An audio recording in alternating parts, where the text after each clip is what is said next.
What if I told you that the very first Christmas in the White House involved the First Lady hanging laundry in what would become one of America's most famous rooms? Or that a president once banned the Christmas tree on environmental grounds, only to have his own children stage a tiny rebellion? Or that one president made Christmas a federal holiday and then celebrated it so quietly that nobody really noticed? Presidential Christmases are weird. They're human.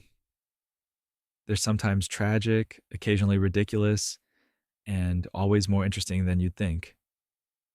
Over the next couple of hours, we're going to explore how every single US president spent Christmas in the White House from 1700 to today. Now get comfortable, adjust your pillow, and let's talk about presidential holidays.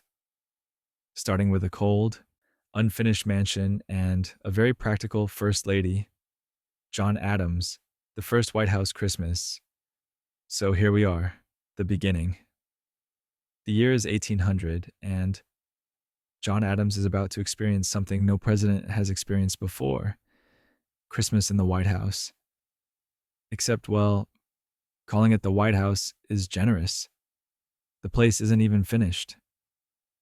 Picture this, if you will: a cold, drafty mansion in the middle of what is essentially a construction site.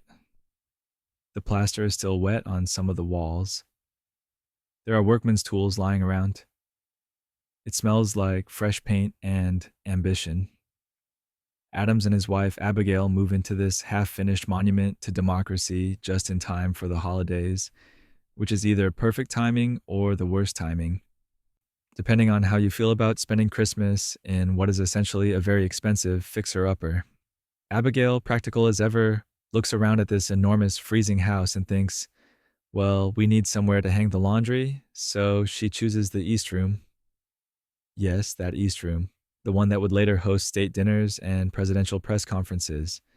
In 1800, it's a laundry room. Abigail Adams is hanging the presidential undergarments in what will become one of the most famous rooms in America. This is your first presidential Christmas. No decorated tree because that tradition hasn't really caught on in America yet. No elaborate feast because they're still trying to figure out where the kitchen is. Just a family, cold and slightly bewildered, trying to make a home in a house that isn't quite ready to be one. There's something deeply human about it, you know? The first family in the president's house, shivering through the holidays, making do. It's humble, it's unglamorous, it's real. And in a way, it sets the tone for everything that comes after, because every president will have to figure out how to make Christmas work in this very public, very strange house. But we'll get to that. For now, just picture Abigail Adams, First Lady of the United States, doing laundry on Christmas, because someone had to be first and someone had to hang the socks. And speaking of humble beginnings, our next president had his own ideas about how Christmas should be celebrated. Thomas Jefferson, the quiet philosopher's holiday. Thomas Jefferson, the man who wrote the Declaration of Independence and had opinions about absolutely everything, approached Christmas with characteristic thoughtfulness. No public Christmas tree because, again, that's not really a thing yet in early America. Instead, Jefferson did what Jefferson did best. He hosted. He gathered people. He created an atmosphere. Imagine Christmas in early Washington City, which is barely a city at all. It's more like an optimistic village with delusions of grandeur, muddy streets, half-built government buildings, and in the middle of it all, the president's house, where Jefferson is throwing quiet dinners that would make modern White House events look like a carnival. These were intimate affairs. Good food, interesting conversation, and music, because Jefferson loved music the way some people love breathing. He played the violin, you know. Not well enough to quit his day job, but well enough to enjoy himself. So, picture Christmas evening at Jefferson's White House.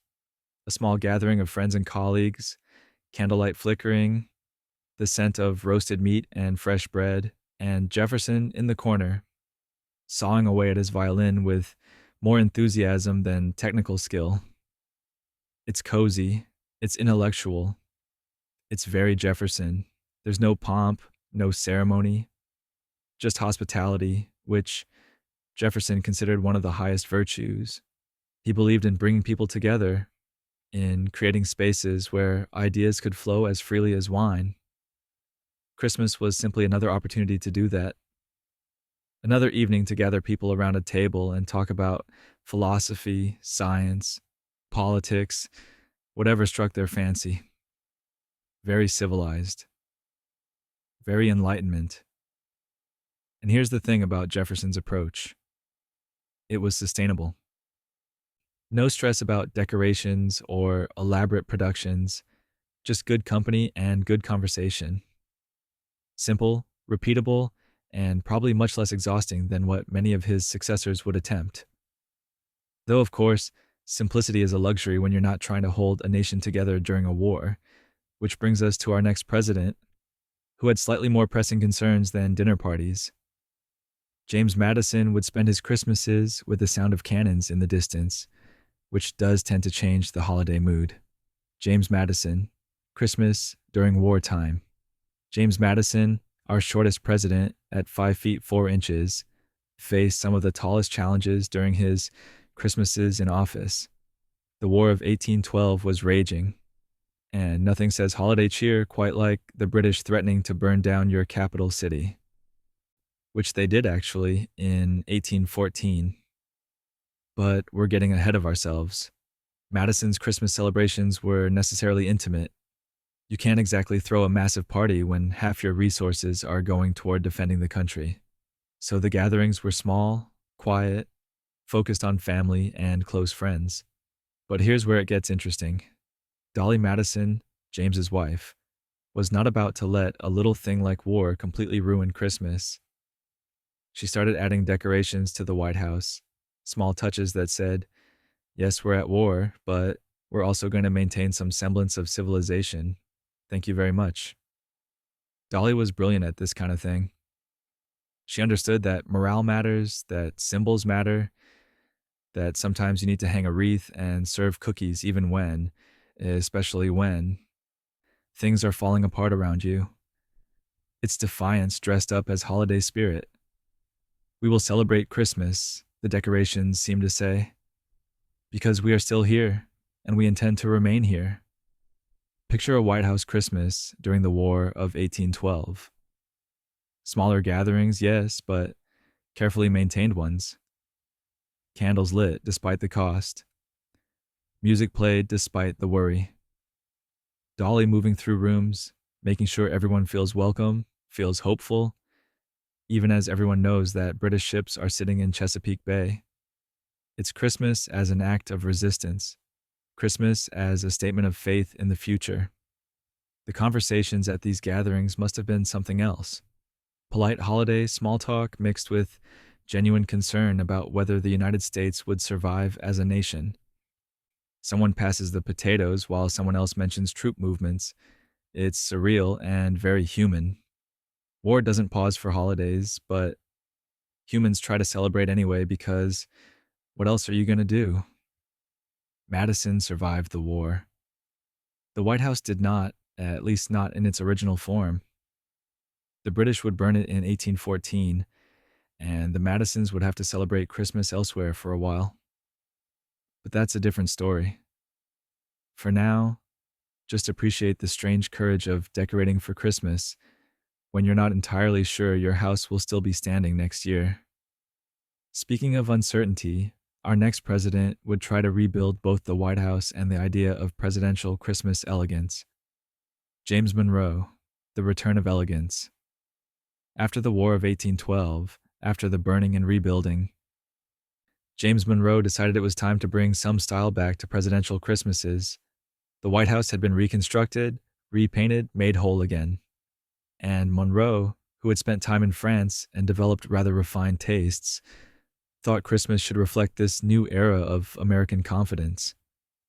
So the Christmas receptions became more elegant. Not ostentatious, not excessive, but definitely more polished than what had come before. Better china, better decorations, a sense that America was no longer the scrappy upstart, but a legitimate nation that could host a proper Christmas party. Monroe understood that appearances mattered on the world stage, and Christmas was an opportunity to show that America had arrived. These weren't intimate family dinners anymore. These were events. Members of Congress, foreign diplomats, important citizens of Washington, all gathering in a White House that finally looked like it was supposed to look. The rooms were properly furnished now, thanks largely to Monroe's shopping sprees in France. Everything matched, everything coordinated. It was the beginning of presidential Christmas as performance, as diplomacy, as statement. But here's the interesting part. Monroe still kept it relatively restrained. He wasn't throwing Gatsby-level parties. He was simply establishing that the president's house could be a place of beauty and culture. Christmas was becoming less about survival, less about just making it through another year, and more about celebrating what America was becoming. It's the first sign of presidential holiday style, the first indication that these Christmases could be something special. You can almost see the shift happening in real time. Adams hanging laundry, Jefferson playing violin, Madison surviving war. And now Monroe saying, "All right, we've made it. Let's act like it. Let's have nice things. Let's show the world that we can do Christmas properly." It's the natural evolution of a young nation finding its footing. The decorations were still simple by our standards. No electric lights, obviously. No Christmas trees yet, at least not officially. But the effort was there. The intention was there. Monroe was setting a precedent that future presidents would either follow or rebel against. Christmas at the White House was becoming a tradition worth maintaining, worth improving, worth caring about. And some presidents would care about it very much indeed, while others would approach it with the enthusiasm of someone filing taxes. Our next president, John Quincy Adams, fell firmly into the latter category, preferring his Christmases quiet, religious, and mercifully brief. John Quincy Adams, Christmas of the quietly devout. John Quincy Adams, son of the second president, arguably the most intelligent man to ever hold the office, and absolutely the grumpiest, approached Christmas with characteristic seriousness. This was not a man who did frivolity. This was a man who woke up at 5 a.m. to swim naked in the Potomac River, regardless of season. This was a man who kept a detailed diary for decades and rarely had anything cheerful to say in it. So naturally, his Christmases were highly religious and deeply serious affairs. Bible readings, quiet reflection, family gathered around, listening to scripture and contemplating the meaning of the season in the most somber way possible. No wild parties, no elaborate decorations, just Adams, his family, and the Gospel of Luke working their way through the nativity story with appropriate gravitas. Picture it. The White House, Christmas evening, 1820-something. Everyone's sitting in the parlor, very still, very quiet. Adams is reading aloud, probably in Greek, because, of course, he can read ancient Greek. His voice is measured, serious. There's no laughter. There's barely any conversation. This is Christmas as spiritual exercise, Christmas as duty. You get the feeling that Adams would have much preferred to be in his study, working on some translation of Cicero, but family obligations are family obligations, and yet there's something almost peaceful about it, isn't there? In its own austere way, it's rather beautiful.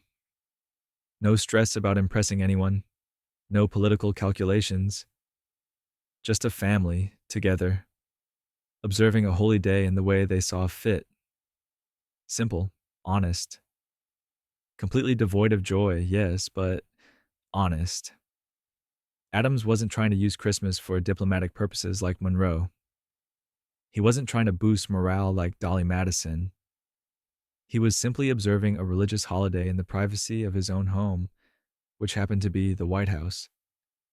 The fact that he was president was almost incidental to the celebration, or non celebration, whatever you want to call sitting quietly in a room, listening to someone read the Bible in ancient Greek. His Christmas evenings were peaceful in the way a library is peaceful, quiet, contemplative, entirely unsuited to children or anyone with a sense of humor, but peaceful nonetheless. Adams believed in order, in learning, in taking things seriously. Christmas was no exception. It was one more item on the calendar to be observed with appropriate dignity and minimal fuss. Check the box, read the scripture, go to bed at a reasonable hour. Very efficient, very Adams. Though our next president would take a rather different approach, proving that you could celebrate Christmas with both enthusiasm and explosives. Andrew Jackson, the party president. Now we arrive at Andrew Jackson, and everything changes. If John Quincy Adams treated Christmas like a particularly solemn book club meeting, Jackson treated it like a frontier celebration that somehow ended up at the White House. This was a man who once killed a man in a duel because of an insult. This was a man who held so many grudges he practically needed a filing system. And this was a man who knew how to throw a party. Jackson's Christmas celebrations were lively, loud, slightly chaotic. There were gun salutes, which seems excessive, but was apparently standard for the era. There was feasting, the kind of massive spreads that would make modern nutritionists weep. And there were people, lots of people, because Jackson believed the White House belonged to the people, and the people should definitely come over for Christmas. The most famous detail about Jackson's entertaining, though it wasn't specifically Christmas, was the giant cheese.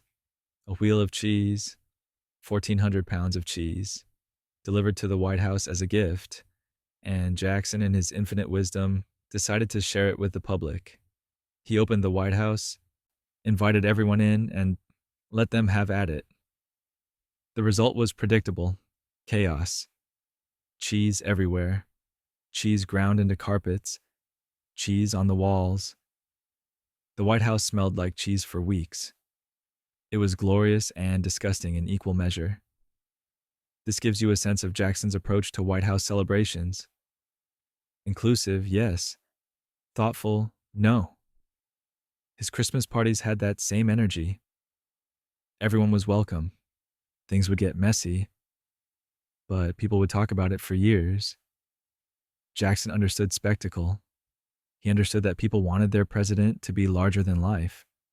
And if that meant gun salutes and excessive amounts of food on Christmas, so be it. There was something democratic about it in a chaotic way.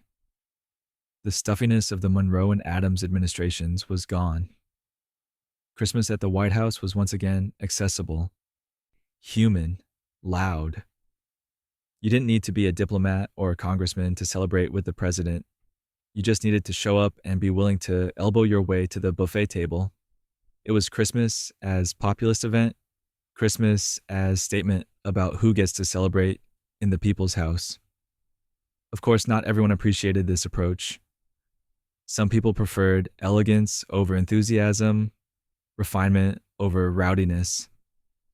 Our next president, Martin Van Buren, would try to split the difference, bringing a touch of Dutch sophistication to the holiday, while keeping Jackson's spirit of hospitality. It wouldn't quite work, but points for effort. Martin Van Buren, Dutch refinement meets American Christmas. Martin Van Buren, America's first president born as an actual American citizen rather than a British subject, brought his Dutch heritage to White House Christmases in ways both subtle and obvious. Van Buren was refined, polished. Some said too refined, too polished, especially coming right after Jackson's cheerful chaos. But the man knew how to set a table. His Christmas dinners were inspired by Dutch traditions, which meant they were elaborate but not showy. Good food, carefully prepared, multiple courses, everything presented beautifully but not ostentatiously. It was the kind of meal where you use the right fork without thinking about it, where the conversation flows as smoothly as the wine. Van Buren was trying to prove that you could have elegant Christmas celebrations without alienating ordinary Americans. The jury was divided on whether he succeeded. The problem was timing. Yes, Van Buren had the misfortune of being president during the Panic of 1837, a financial crisis that made his carefully curated Christmas dinners look tone deaf. Here he was, serving multiple courses on fine china, while much of the country was struggling economically. It wasn't a good look. His political opponents had a field day with it, portraying him as an out-of-touch aristocrat who cared more about his fancy dinners than the suffering of regular people, which wasn't entirely fair. Van Buren was trying to maintain the dignity of the office while still being hospitable. He was trying to show that America could have sophistication and culture, that we weren't just the rowdy upstarts of Jackson's era. But perception matters in politics, and the perception was that Van Buren was living too well while others were struggling. His Dutch-inspired Christmas dinners, meant to be a bridge between elegance and accessibility, became a symbol of disconnect. There's a lesson there about presidential Christmas celebrations. They're never just about Christmas. They're about optics, about what the president wants to project, about how the country sees itself. Van Buren wanted to project refinement and culture. The country saw a man eating fancy meals during an economic crisis. Intention versus perception. A gap that would plague many presidents at Christmas and otherwise. Still, if you ignore the politics and just focus on the meals themselves, Van Buren's Christmas dinners were probably exceptional. Beautifully prepared food, thoughtful wine pairings, educated conversation. Exactly the kind of Christmas dinner you'd want to attend if you weren't worried about being seen as an elitist. But in politics, you're always worried about being seen as an elitist, which brings us to our next president, who didn't have to worry about Christmas optics because he died before he could host one. William Henry Harrison, the Christmas that never was. The conventional story is that Harrison died because he gave a very long inaugural address in very cold weather, without a coat, caught pneumonia, and that was that.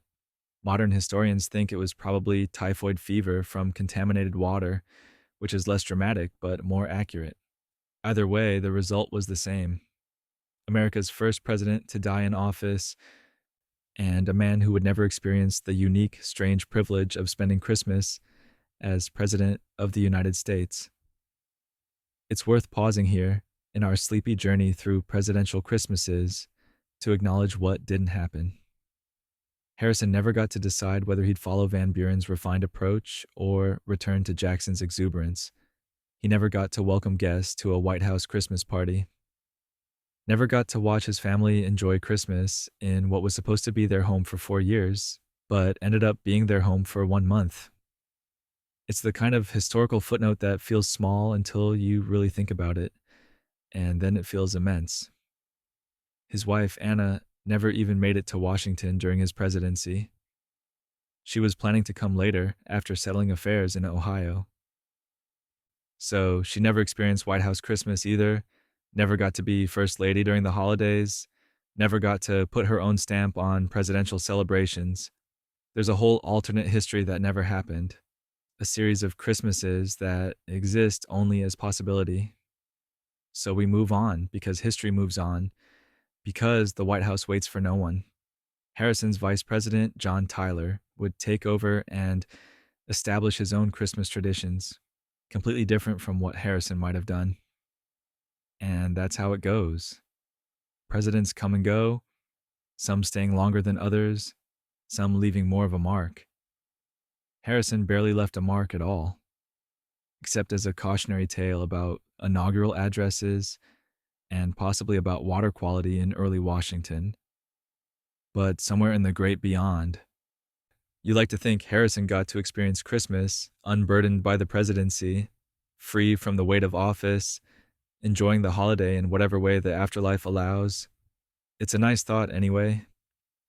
Meanwhile, back in the White House, John Tyler was about to discover that Being an accidental president during Christmas came with its own unique set of challenges and opportunities. John Tyler, music, children, and unexpected celebrations. What Tyler figured out was this: he had young children, more children than any previous president in the White House, and children make Christmas different. They make it necessary. You can't have young children in the house and not celebrate Christmas properly. They won't allow it. So Tyler's White House Christmases became family affairs centered around his children, filled with the kind of chaos and joy that only children can bring. Music played a central role in these celebrations. Tyler's family was musical, several of his children played instruments, and Christmas evenings often turned into informal concerts. Picture the White House parlor, candles lit, children gathered around, someone at the piano, someone else with a violin, everyone singing. It's domestic. It's warm. It's the first time presidential Christmas felt less like a political statement and more like what Christmas is supposed to be. Family, together, making noise. There's something accidentally perfect about Tyler bringing this energy to the White House. He didn't plan to be president. He didn't campaign on a platform of family-friendly Christmases, but circumstances gave him the job and he had children. And children don't care about politics or optics or what previous presidents did. They just want Christmas to be fun. So Tyler made it fun. Musical evenings, games, laughter, the stuff of actual holidays rather than obligatory state functions. This was also the first presidential family where the age range of children in the house was significant. Tyler's children from his first marriage were teenagers and young adults. His second wife, Julia, whom he married while president, was only 24 when they wed and would eventually give him 7 more children, though most of those came after his presidency. But during his time in office, the White House had the energy of a house with multiple generations figuring out Christmas together. It set a precedent that would echo through future presidencies. Children change Christmas, even at the White House. They make it more genuine, more necessary, more real. Tyler stumbled into this truth accidentally, but he embraced it fully. The musical Christmas evenings became a Tyler tradition, something his family would remember long after his presidency ended. And in doing so, he showed that presidential Christmases didn't have to be about politics or diplomacy or proving anything to anyone. Sometimes they could just be about family, music, and making memories. Though our next president would take a rather different approach, treating Christmas more like an inconvenient interruption to actual work. James K. Polk, the Workaholics Christmas Polk's Christmas celebrations were modest to the point of barely existing. There were dinners, yes, because you have to eat. There were probably decorations, because his wife Sarah insisted on maintaining some standards, but there was no real festivity, no joy, no sense that Polk was actually enjoying himself. Christmas was simply another day on the calendar, and Polk had work to do. Always work to do. The Mexican-American War wasn't going to manage itself. California wasn't going to acquire itself. Oregon's borders weren't going to negotiate themselves. Sarah Polk, First Lady and probably the most patient woman in America, tried to maintain some semblance of normal Christmas celebrations. She would host small gatherings, invite a few guests, make sure there was food and minimal decoration. But you can imagine the atmosphere. Polk, physically present but mentally reviewing military dispatches. Guests trying to make holiday small talk with a man whose mind is clearly 3 states away. Sarah holding everything together through sheer force of will and proper etiquette. There's something almost admirable about Polk's single-minded focus, even if it makes for depressing Christmas stories. He genuinely believed the work was more important than the celebration. He thought time spent at parties was time wasted. He promised to accomplish certain goals in one term, and by God, he was going to accomplish them, even if it meant skipping Christmas festivities, which he essentially did every year for 4 years.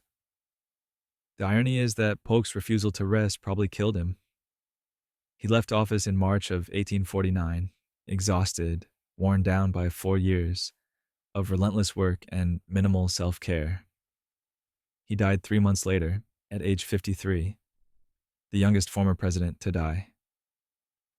His last Christmas was his first Christmas not spent working as president, and by then he was too sick to enjoy it. It's a cautionary tale about work-life balance, delivered a century before anyone would use that phrase. So Polk's contribution to the history of presidential Christmases is essentially this: a demonstration of what happens when you treat Christmas like an obstacle to productivity rather than an opportunity for rest. Modest dinners, minimal celebration, maximum work. It's not exactly the spirit of the season, but it is very Polk. Meanwhile, the next president would prove that you could be a military man and still know how to celebrate the holidays properly, emphasizing family over duty in ways Polk never quite managed. Zachary Taylor, the general's simple holiday. Zachary Taylor spent 4 decades in the military before becoming president, and that kind of experience shapes how you approach everything, including Christmas. Taylor, nicknamed Old Rough and Ready for his informal command style and willingness to share hardships with his troops, brought that same straightforward sensibility to White House celebrations. No frills, no unnecessary decoration, just family, food, and the kind of simple contentment that comes from surviving 40 years of military service. His Christmases were family-oriented in the most basic, honest sense. Taylor had served on the frontier for years, spent Christmases in military camps, in temporary quarters, in places where celebration meant not freezing to death and maybe getting slightly better rations than usual. So a Christmas in the White House, even a simple one, probably felt luxurious by comparison.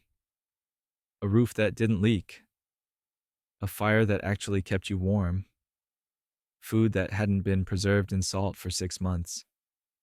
Taylor's wife, Margaret, preferred to stay out of the public eye, having spent enough years as a military wife dealing with uncertainty and relocation. She wasn't interested in hosting elaborate Christmas receptions or impressing Washington society. She wanted quiet family gatherings, and Taylor, who'd spent his career taking orders from difficult people, was more than happy to defer to her on domestic matters. So their Christmases were private, peaceful, military in their simplicity. There's something refreshing about it, honestly. After Polk's joyless workaholism, Taylor's approach feels almost healthy. He understood that Christmas was for family, that the point was connection rather than display.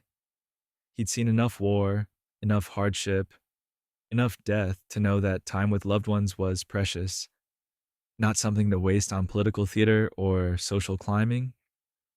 Just gather the people you love, share a meal, be grateful you're all still alive. Taylor only served 16 months as president before dying in office, supposedly from eating cherries and drinking milk at a 4th of July celebration, though modern historians suspect it was cholera or typhoid. So he only experienced one Christmas as president, one quiet, family-focused Christmas before everything ended. There's a pattern forming here with presidents dying in office, a reminder that this job has always been difficult and sometimes deadly. But for that one Christmas, Taylor got to be with his family in relative peace and comfort. Military-influenced simplicity. No pretense, no stress. Just a general finally getting to celebrate the holidays without worrying about whether his troops had enough supplies or whether the enemy was planning an attack. It was probably the most peaceful Christmas he'd had in years, which makes his early death even more unfortunate. Though his successor would find his own reasons to appreciate quiet reflection during the holidays, particularly when surrounded by books. Millard Fillmore, Christmas Among the Books. Millard Fillmore, a name that sounds made up but tragically isn't, became president after Taylor's death and approached Christmas with the enthusiasm of a man who'd rather be reading, which makes sense because Fillmore loved books the way some people love sports or music or literally anything more socially acceptable than an obsessive relationship with the written word. Fillmore's great contribution to the White House was establishing the first permanent library. Before him, there were books scattered around, sure, but no organized collection, no dedicated space. Fillmore looked at this situation and thought, this is unacceptable. We're supposed to be civilized people. So he created a proper library, filled it with books, and spent much of his free time there, including Christmas. His Christmas celebrations, such as they were, centered around reading and quiet reflection. Fillmore would gather his family and they'd spend Christmas evening reading together. Not Bible readings like John Quincy Adams, though there was probably some of that too, but also literature, history, philosophy, whatever seemed appropriate for the season. It was Christmas as intellectual exercise, Christmas as an excuse to sit by the fire with a good book and not feel guilty about ignoring people. There's something appealingly low-key about this approach. No pressure to entertain, no elaborate decorations to maintain, no guests to impress, just family, books, and the quiet satisfaction of learning something new on Christmas. Fillmore was an autodidact, self-taught, always trying to make up for his lack of formal education. Christmas reading sessions were partly celebration, partly self-improvement project. Very on brand. His wife, Abigail, was equally bookish, having worked as a teacher before marrying Fillmore. They were that couple, the ones who give each other books for Christmas and actually read them. Their idea of a perfect Christmas evening was everyone in the same room, reading different things, occasionally sharing interesting passages. It's the 19th century equivalent of everyone being on their phones, but somehow more wholesome. The White House Library Christmas became a Fillmore tradition, one that later presidents would build on. The library he established would grow, evolve, eventually become an important part of the White House. And it started because Fillmore thought spending Christmas reading was a perfectly reasonable way to celebrate. Quiet, contemplative, educational. Very Fillmore. Very different from what would come next. Because the next president, Franklin Pierce, would experience Christmases so tragic that quiet reading would seem like an impossible luxury, a reminder that sometimes the holiday season brings grief rather than joy, and the White House can't protect you from personal tragedy. Franklin Pierce, the weight of sorrow. Franklin Pierce came to the presidency already broken. 2 months before his inauguration, his 11-year-old son, Benny, died in a train accident. Pierce and his wife, Jane, watched it happen. Their only surviving child, their last child after losing 2 others years earlier, killed instantly in a derailment. And then Pierce had to go be president, had to smile and shake hands and pretend he was capable of leading a nation when he couldn't even process his own grief. Christmas under the Pierce administration was somber in ways that make all previous presidential Christmases seem joyful by comparison. Jane Pierce spent much of the presidency in mourning, wearing black, writing letters to her dead son, convinced his death was God's punishment for Pierce's political ambitions. She rarely appeared at official functions. She avoided social events, and Christmas, which should have been Benny's favorite time of year, became unbearable. Pierce tried to maintain some minimal celebration, because the presidency requires certain performances, certain gestures toward normalcy. But his heart wasn't in it. How could it be? Every Christmas decoration, every carol, every mention of children and family and joy was a reminder of what he'd lost. Of Benny, who would never have another Christmas, never grow up, never become whatever he might have become. The White House staff tried to be respectful, kept celebrations minimal, avoided anything that might seem insensitive. Guests who came for holiday gatherings spoke in hushed tones, offered careful condolences, tried not to stare at Jane Pierce's grief-stricken face. It was Christmas as collective mourning. The entire executive mansion wrapped in sorrow that no amount of decoration could hide. And here's the thing. There's no good way to talk about this. No funny observation to make. No ironic distance to maintain. Sometimes history is just sad. Sometimes presidents experience tragedies that would break anyone, and they have to keep functioning anyway. Pierce's Christmases in the White House were defined by absence, by the ghost of a child who should have been there, who should have been opening presents and eating cookies and filling the house with noise. Pierce turned to alcohol, which didn't help. He made increasingly poor political decisions, which didn't help either. His presidency is generally considered a failure, one of the worst in American history. But it's hard to judge too harshly a man who spent his entire term grieving, who faced every Christmas knowing his son would never have another one. The Pierce White House Christmases are a reminder that the presidency doesn't exempt you from human suffering, that sometimes Christmas is just hard, and pretending otherwise doesn't make it true. Though the next president would try very hard to make Christmas less about personal grief and more about social brilliance, with mixed results. James Buchanan, The Bachelor's Lavish Receptions. James Buchanan remains America's only bachelor president, which created an interesting dynamic for White House Christmases. No wife to manage social events, no children to make the holidays feel domestic. Instead, Buchanan relied on his niece, Harriet Lane, to serve as White House hostess, and she turned out to be exceptionally good at it. Like, suspiciously good. The kind of good that makes you wonder if she'd been preparing for this her entire life. Harriet Lane was young, beautiful, charming, and absolutely ruthless about social climbing.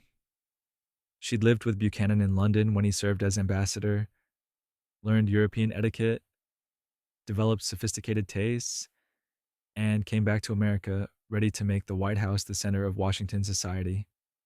Christmas was her showcase, her opportunity to prove that American elegance could rival anything in Europe. The Christmas receptions under Buchanan and Lane were lavish. We're talking multiple courses, imported wines, elaborate decorations, guest lists that read like a who's who of American politics and society. Harriet Lane understood that social events were political theater, that who you invited and how you entertained them sent messages about power and access and influence. She wielded Christmas parties like weapons, and Washington society loved her for it. Picture a White House Christmas reception in 1859. Hundreds of guests, everyone dressed in their absolute best. Enormous Christmas trees, decorated with expensive ornaments, tables laden with food that took days to prepare. Harriet Lane moving through the crowd, remembering everyone's name, making everyone feel important, ensuring that the evening ran smoothly while also making it look effortless. It was a performance, and she was the star. Buchanan himself was less enthusiastic about all this, but he understood that appearances mattered. His presidency was plagued by the growing crisis over slavery, by states threatening secession, by a nation coming apart at the seams. If lavish Christmas parties could maintain some illusion of normalcy, some sense that everything was fine, then so be it.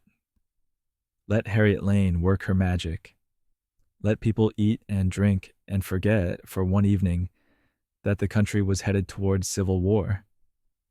Of course, the parties couldn't prevent the war. Nothing could at that point. But they were spectacular while they lasted. A final burst of antebellum elegance before everything fell apart. Harriet Lane's Christmas receptions were the end of an era, though nobody quite realized it at the time. They thought there would be more Christmases like this, more parties, more celebrations. They were wrong. The The next president would spend his Christmases during the bloodiest war in American history, and there would be nothing lavish about it. Abraham Lincoln's White House Christmases would be defined by grief, responsibility, and the desperate hope that the nation might somehow survive. Abraham Lincoln, Christmas in the Shadow of War. Abraham Lincoln celebrated 4 Christmases as president, and every single one of them occurred during the Civil War. Think about that for a moment. 4 years of Christmas during a conflict that would kill over 600,000 Americans. 4 years of trying to celebrate hope and peace while the nation tore itself apart. 4 years of impossible decisions and unbearable weight. Lincoln's White House Christmases were necessarily simple. Limited decorations because resources were needed elsewhere. Small gatherings because lavish parties would have been obscene while soldiers died in muddy fields. Quiet evenings because Lincoln was exhausted, always exhausted, carrying the weight of a war that seemed like it might never end. The contrast with Buchanan's elaborate receptions couldn't have been starker. But here's what Lincoln did during Christmas. He wrote letters. Letters to families of soldiers who died. Letters to military commanders. Letters trying to hold together a fractured nation. He'd sit in his office on Christmas Day, writing by candlelight, trying to find words that might bring comfort or clarity or hope. It was Christmas as duty, Christmas as continuation of the work that never stopped. His wife, Mary Todd Lincoln, tried to maintain some normalcy for their children. There were small gifts, modest celebrations, attempts to make Christmas feel like Christmas despite everything. But the war was always there, hovering over every moment. You couldn't escape it. Every carol reminded you of soldiers who wouldn't be coming home. Every gift reminded you of families torn apart. Every prayer for peace felt desperate rather than hopeful.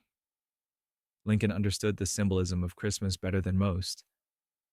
The idea of hope in darkness, the promise of redemption, the possibility that even the worst situations could somehow improve. He gave speeches about unity and healing, about the better angels of our nature.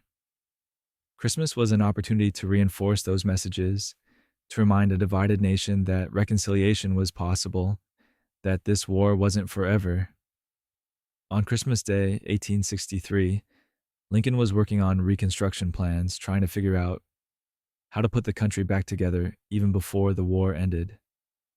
He was thinking ahead, planning for peace while still fighting for survival. It's the kind of multitasking that would break most people, but Lincoln somehow managed it, fueled by melancholy and an iron will and probably too much coffee. There were small moments of joy.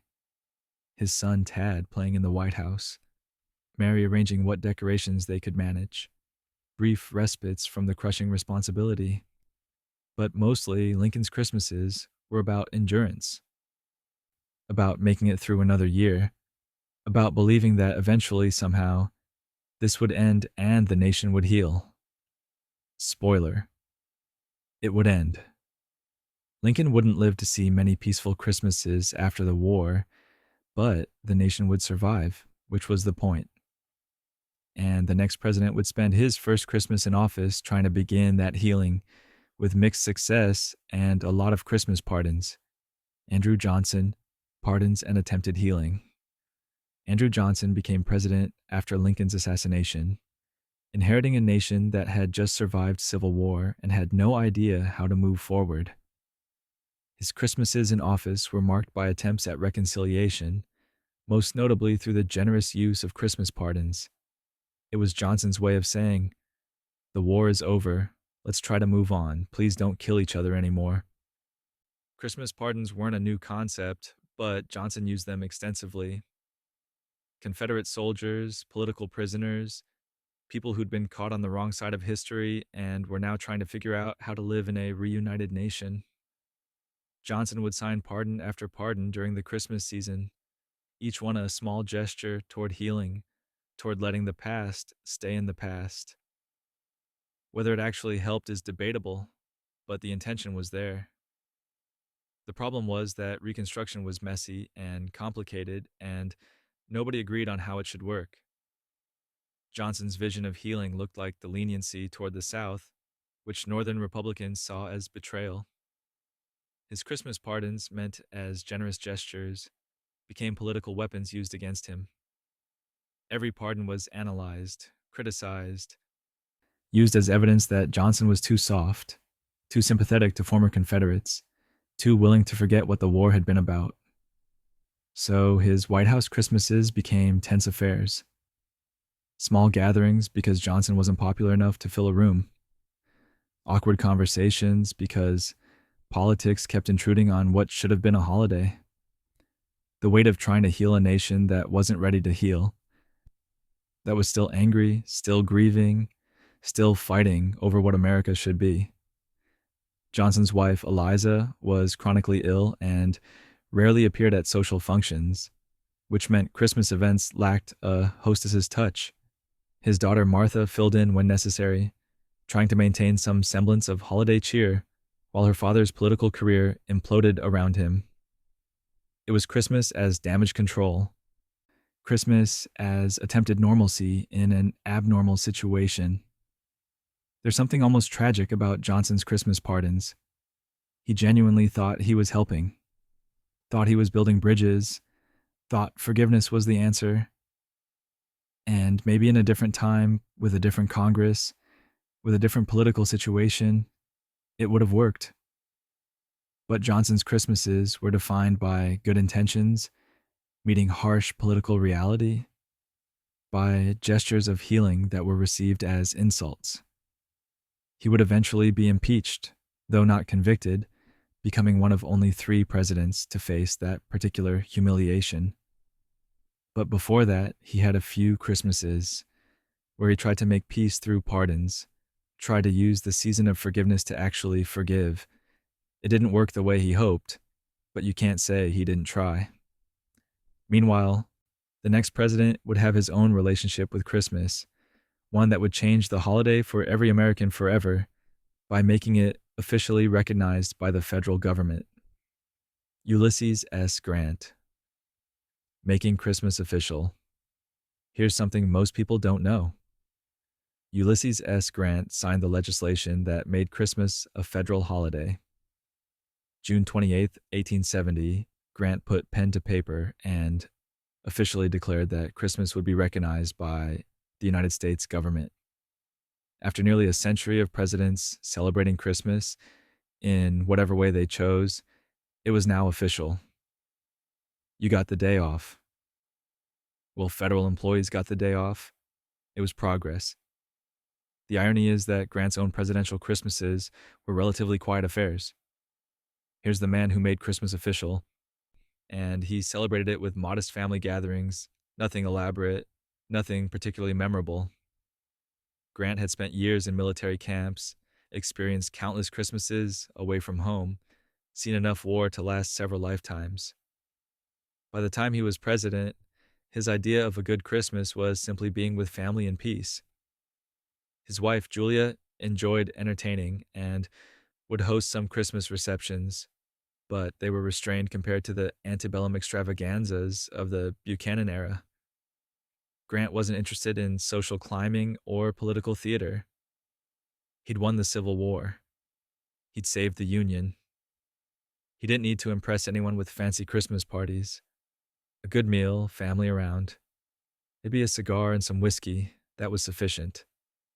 There's something beautifully understated about it. Grant signing the law that made Christmas a federal holiday, then celebrating it quietly at home, not making a big production of it. The paperwork mattered more than the party. The official recognition mattered more than personal celebration. It's very Grant. Practical, straightforward, focused on getting things done rather than getting credit. His Christmases also marked a shift toward normalcy after years of war and Reconstruction. The nation was healing slowly, painfully, but healing.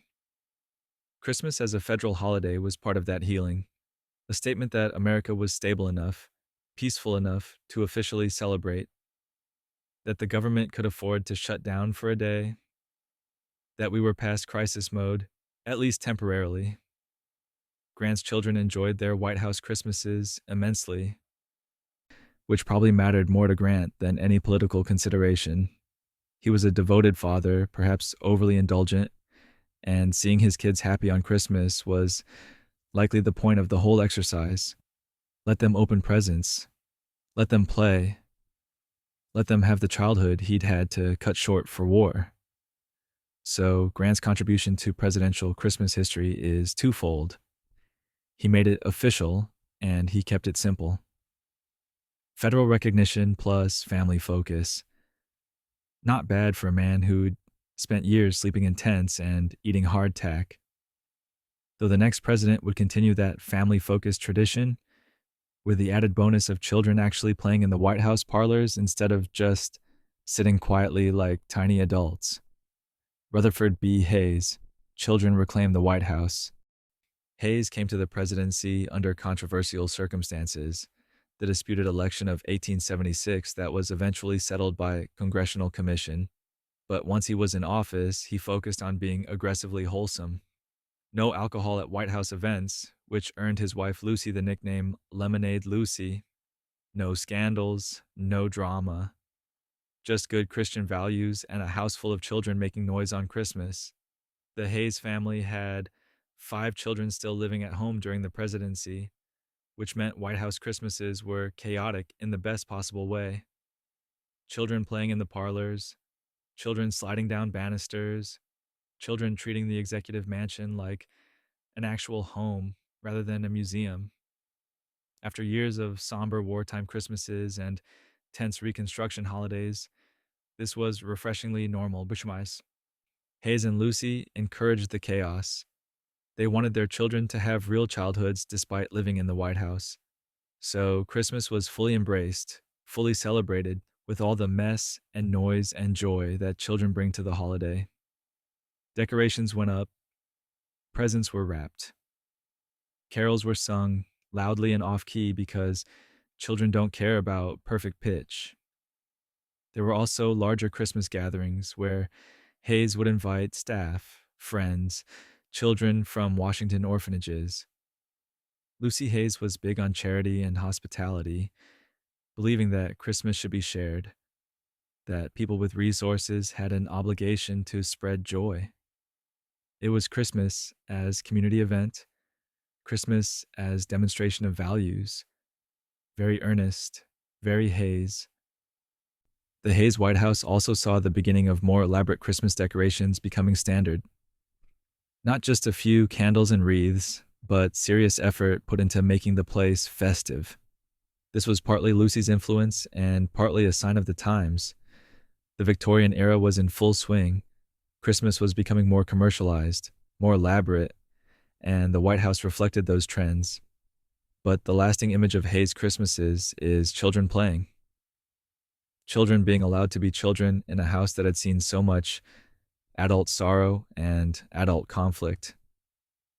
It's a return to what Tyler had started decades earlier. This idea that the White House could be a real home, that presidential families could have normal holidays despite the abnormal circumstances. Hayes served only one term, having promised not to seek re-election. So he got 4 Christmases in the White House, 4 years of children filling the halls with laughter, 4 years of proving that you could be president and still maintain a sense of normalcy. It was a nice run, a reminder that sometimes the best thing you can do as president is simply be a good parent. Though the next president wouldn't get nearly as much time, dying in office after only months as president, his Christmas traditions focused on family storytelling would leave a small but meaningful mark. James Garfield, Stories by the Fire.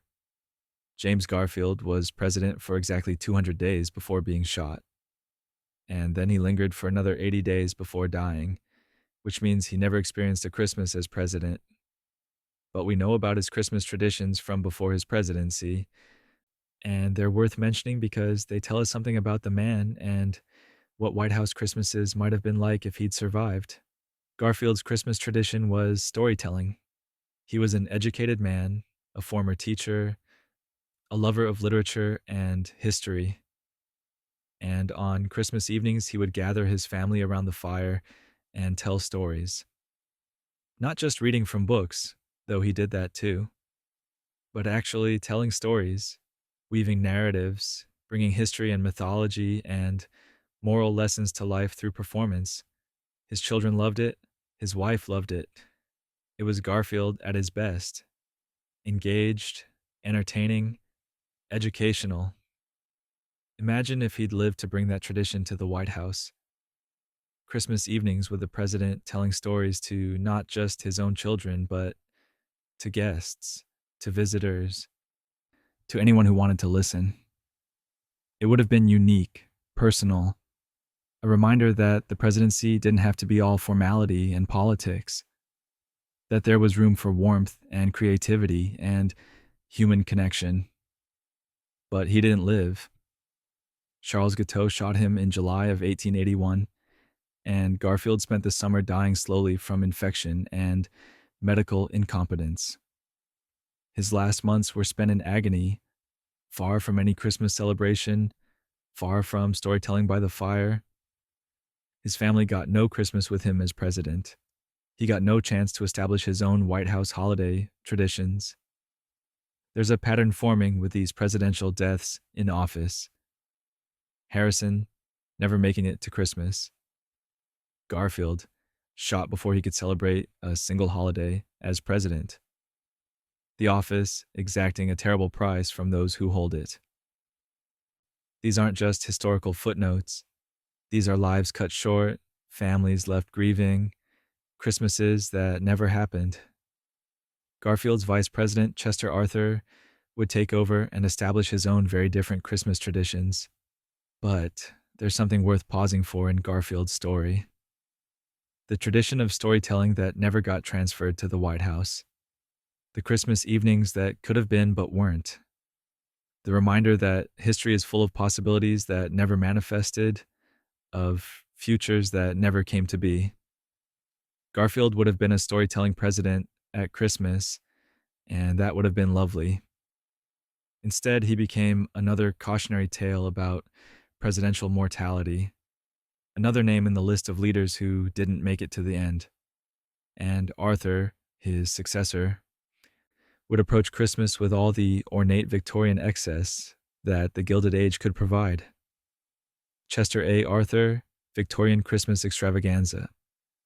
Chester Arthur, who became president after Garfield's assassination, was a man of refined tastes. Very refined tastes. The kind of refined taste that made people wonder if he'd accidentally stumbled into politics when he meant to become an interior decorator.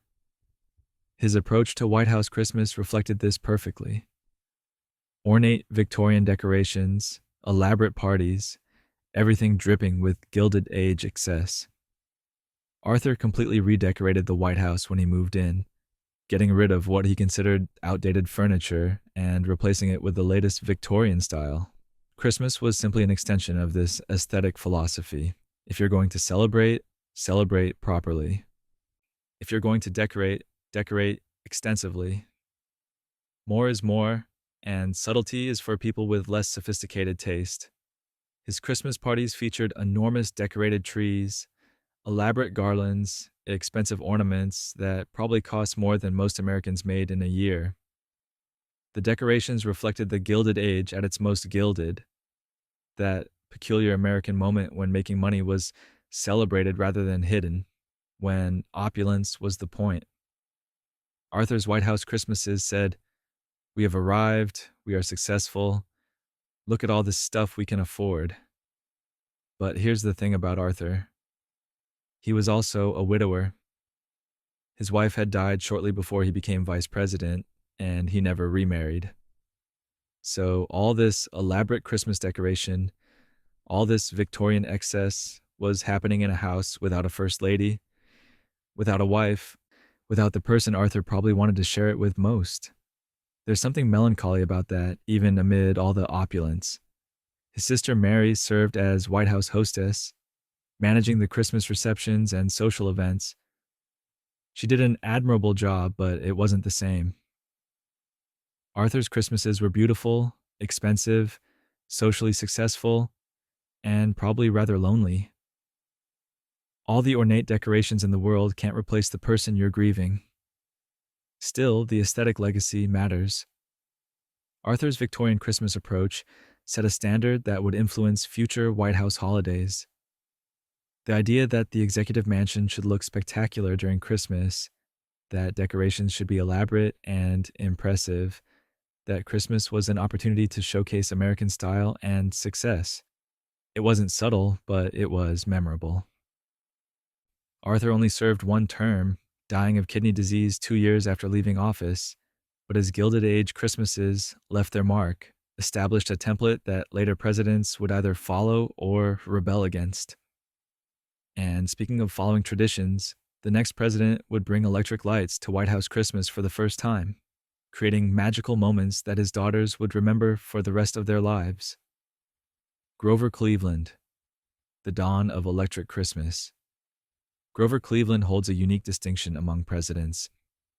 He's the only one to serve 2 non-consecutive terms, which means he got 2 separate runs at presidential Christmases with a 4-year break in between. But what makes his Christmases historically significant is electricity, specifically electric Christmas tree lights for his daughters, creating one of the first truly magical White House Christmas moments. Picture this. It's the late 1880s and electricity is still new, still somewhat terrifying, still the kind of thing that makes people nervous. Most homes still use candles and gas lamps, but Cleveland had electric lights installed on the White House Christmas tree for his young daughters, and their delight must have been extraordinary.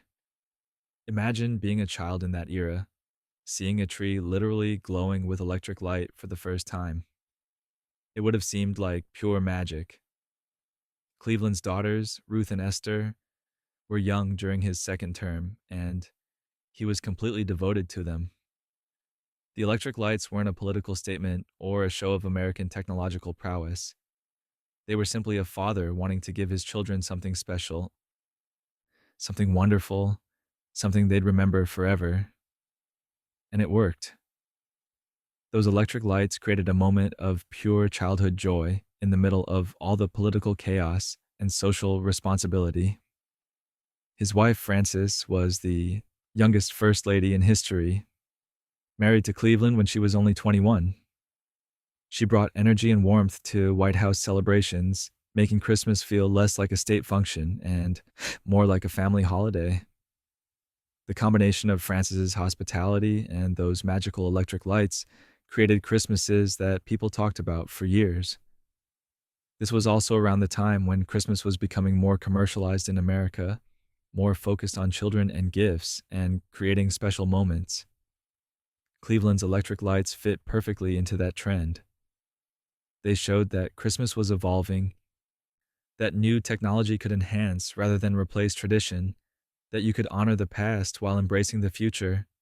The image of those little girls, faces lit by electric glow, staring in wonder at their Christmas tree, represents something important about presidential Christmases. Sometimes the best moments are the simple ones, the personal ones, the times when being president takes a back seat to being a parent.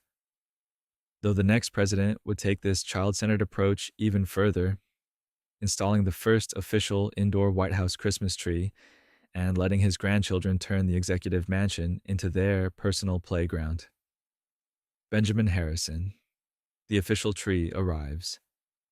Benjamin Harrison, grandson of William Henry Harrison, who never made it to Christmas, established what many consider the first official White House Christmas tree. This is slightly controversial among historians because there were probably trees before, but Harrison's was the first one that was publicly documented, officially acknowledged, and deliberately placed as a White House tradition rather than a private family decoration. The tree went up in 1889 in the upstairs Oval Room, decorated with candles and toys and whatever else Victorians thought appropriate for Christmas trees.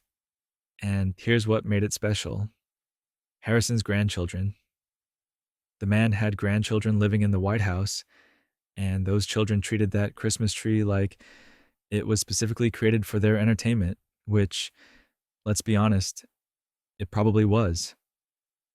Picture the scene: children running around the White House, playing under the Christmas tree, probably touching things they shouldn't touch, definitely making noise in rooms meant for dignified silence. Harrison, rather than being annoyed, seemed to genuinely enjoy the chaos.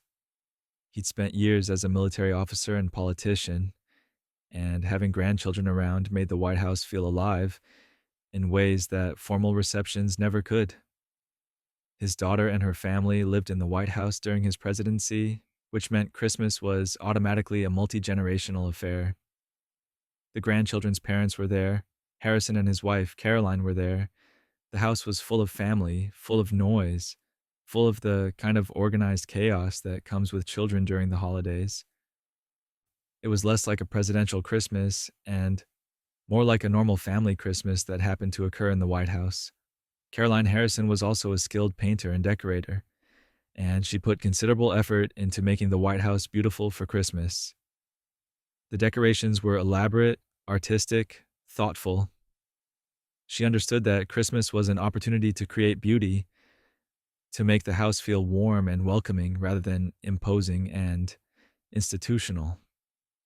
The combination of Caroline's decorative skills and the grandchildren's energy created Christmases that were both elegant and joyful. The official tree, the playing children, the multi-generational celebrations, all of it contributed to establishing Christmas as a genuine White House tradition rather than something each president improvised individually. Though the next president would bring his own complications to the holiday, including a deeply emotional relationship with family that made Christmas both beautiful and painful. William McKinley, Devotion and Reflection. William McKinley's Christmases in the White House were marked by quiet devotion, particularly to his wife Ida, who suffered from epilepsy and required constant care and attention. McKinley's presidency is often remembered for the Spanish-American War and his eventual assassination, but his Christmases reveal something softer, something more human about the man. Ida McKinley's health made large social gatherings difficult. She couldn't always attend events, couldn't always manage the stress and stimulation of White House receptions. So McKinley kept Christmas celebrations relatively modest, centered around family, designed to accommodate Ida's needs rather than political expectations. It was Christmas as caregiving, Christmas as devotion to the person you love, even when it's inconvenient. There's something touching about McKinley's approach. He was president during a time of American expansion and ambition, presiding over a nation that was becoming a world power. But at Christmas, he was simply a husband caring for his wife, making sure she was comfortable, making sure she felt included and loved. The public McKinley and the private McKinley were very different men, and Christmas revealed the private version. The Christmases were emotional affairs, reflective rather than celebratory. McKinley was a deeply religious man, and the holiday's spiritual significance mattered to him more than the social aspects. Quiet prayers, Bible readings, moments of gratitude for another year together, another Christmas with Ida despite her health challenges. There was always an undercurrent of awareness that time was precious, that each Christmas might be the last. McKinley's devotion to Ida was well known and genuinely touching. He would interrupt meetings to check on her. He kept a silk handkerchief ready in case she had a seizure during public events, discreetly covering her face to protect her dignity. At Christmas, this same protective devotion shaped how they celebrated. Small gatherings, minimal stress, maximum comfort for Ida. He served from 1897 until his assassination in 1901, shot by an anarchist while greeting the public at an exposition. His last words were reportedly lyrics from a hymn, "Nearer, my God, to thee." Even in death, the religious faith that shaped his Christmases remained central. though the next president would take a rather different approach to the holidays, caring more about conservation than convention. Theodore Roosevelt, the tree that wasn't, until it was. Theodore Roosevelt banned the Christmas tree from the White House on environmental grounds, which is the most Theodore Roosevelt thing imaginable. The man was an ardent conservationist, loved nature with an almost religious fervor, and the idea of cutting down trees just to decorate them for a few weeks seemed wasteful and wrong. So he declared, "No Christmas tree in the Roosevelt White House. We shall celebrate without unnecessary tree murder." This lasted approximately 5 minutes before his sons, Archie and Quentin, staged what might be the most adorable act of civil disobedience in White House history. They snuck a small tree into their room, decorated it themselves, and presented it to the family on Christmas morning. "Surprise, Father, we have defied your executive order for the sake of holiday cheer. What are you going to do about it?" Roosevelt, to his credit, couldn't help but be charmed. Here were his sons, showing initiative, taking matters into their own hands, demonstrating the same independent spirit he valued. Plus, the tree was already up, already decorated, and making his children happy. Even the most principled conservationist has trouble staying angry at his kids on Christmas morning. So, the tree stayed, and Roosevelt's Christmas tree ban became one of those presidential policies that lasted exactly as long as it took his children to ignore it. The Roosevelt White House was chaotic in the best possible way. 6 children, countless pets, constant activity.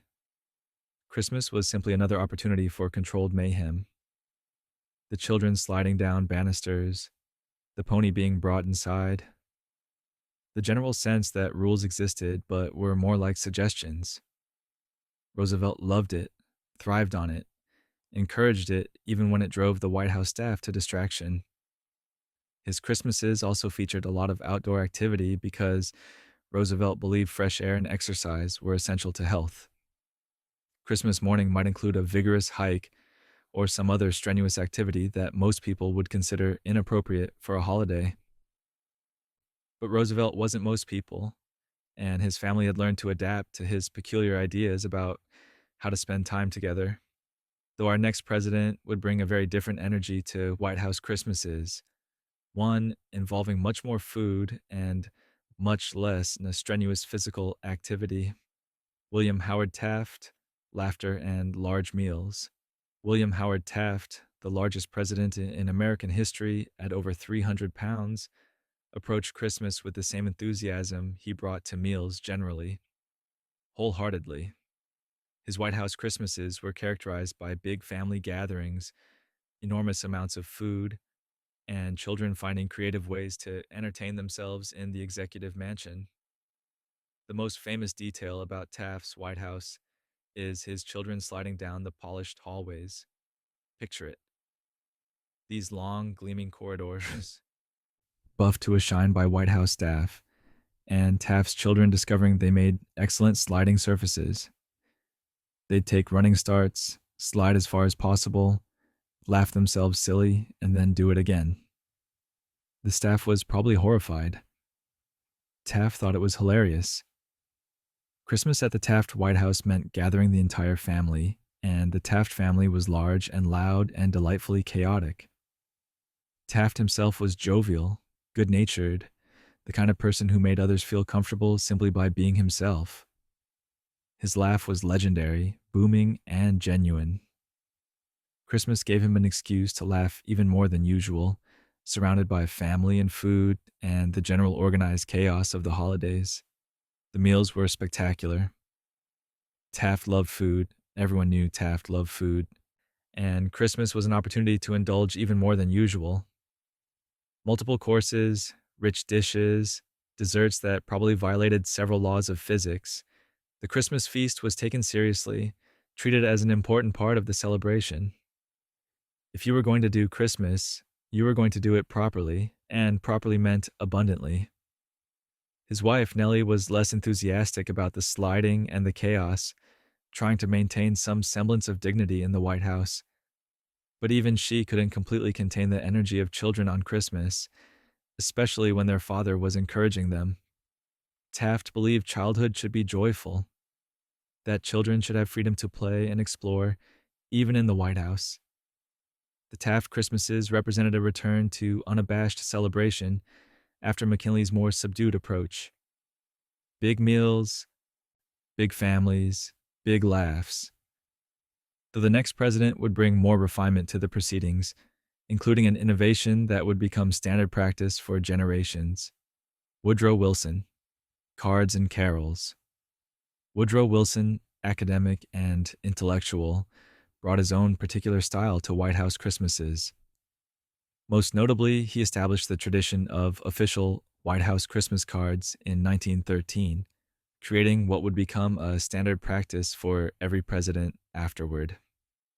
The cards were elegant, appropriate, designed to extend holiday greetings to political allies and friends without being too informal or too elaborate. Wilson also invited carolers inside during Christmas, which seems like a small gesture, but represented a shift toward making the White House more accessible during the holidays. Instead of keeping celebrations entirely private or entirely formal, Wilson found a middle ground. The carolers would sing in the hallways, their voices filling the executive mansion with music, creating a moment of shared celebration between the president and ordinary citizens. His first wife, Ellen, died during his presidency, and Wilson remarried Edith Bowling Galt in 1915. So he experienced White House Christmases in different contexts, as a married man, as a widower, and as a remarried man. Each phase brought different energy to the holidays. Ellen's death in 1914 made that Christmas particularly somber, another reminder that the White House can't protect you from personal grief. But by 1915, with Edith, the Christmases regained some warmth. Edith was socially skilled and helped Wilson navigate the balance between personal celebration and public expectation. The Christmas cards continued, the carolers continued. The traditions Wilson had established carried on, even as his personal circumstances changed. Wilson's presidency spanned World War I, and his later Christmases were marked by the weight of global conflict. Celebrating Christmas while American soldiers fought in Europe created the same tension that Lincoln had experienced during the Civil War. How do you maintain holiday cheer when you're sending young men to die? Wilson struggled with this, tried to use Christmas as a moment to reinforce messages about peace and unity, tried to make the holiday mean something beyond personal celebration. His health declined dramatically after a stroke in 1919, and his final Christmas in office was marked by incapacity and Edith essentially running the presidency behind the scenes. But the traditions he'd established, the Christmas cards and the carolers, would outlast his term and become part of presidential Christmas permanently. Though the next president would add his own contribution to holiday traditions, one that would become arguably the most significant Christmas moment in presidential history. Warren G. Harding, Music and Community. Warren G. Harding's presidency is generally remembered as one of the most corrupt in American history, filled with scandals and questionable appointments and friends who betrayed his trust.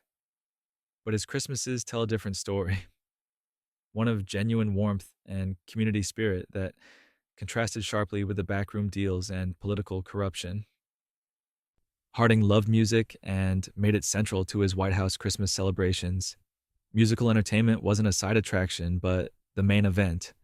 Performances, singing, everyone joining in carols. Harding himself played several instruments and genuinely enjoyed participating in musical evenings rather than simply observing them. It was Christmas as community gathering, Christmas as shared cultural experience. His wife, Florence, was known as the Duchess and ran the White House with firm efficiency. She organized Christmas gatherings that were warm and welcoming, inviting not just political figures but regular citizens, making the White House feel accessible during the holidays. It was a deliberate choice, a statement that Christmas should be shared broadly rather than restricted to the elite. The Harding Christmases had a small town feel despite occurring in the White House. Harding came from Marion, Ohio, a small community where everyone knew everyone, and he tried to recreate that sense of neighborly warmth in Washington. Christmas parties where people actually talked to each other, where music brought everyone together, where the point was connection rather than networking. But underneath the warmth and music, Harding was struggling. His presidency was plagued by scandal, his health was deteriorating, and he knew his friends had betrayed him, even if the full extent wasn't public yet. Christmas provided temporary respite, a few hours where he could focus on music and community rather than political disaster. Harding died in office in 1923, and the scandals emerged fully after his death, destroying his reputation and legacy. But the Christmases were real, the music was genuine, the community warmth was sincere. Sometimes people can be simultaneously corrupt and kind, flawed and generous. Harding's Christmas celebrations were one of the few unambiguously positive aspects of his presidency, though the next president would create an even more lasting Christmas tradition, one that continues to this day. Calvin Coolidge. The national tree is born Calvin Coolidge, famously taciturn and nicknamed Silent Cal for his reluctance to engage in unnecessary conversation, presided over what might be the most significant moment in American Christmas history: the lighting of the first national Christmas tree in 1923. This wasn't just a White House tree. This was a tree for the entire nation, a symbol that Christmas had become a truly American celebration, unified and shared. The ceremony took place on the Ellipse, south of the White House. 3,000 people gathered to watch as Coolidge pushed a button and lit up a Christmas tree with electric lights. It was simple, dignified, and created an instant tradition. The National Christmas Tree would become an annual event, a moment when Americans across the country could feel connected to their capital, to their president, to each other through shared celebration.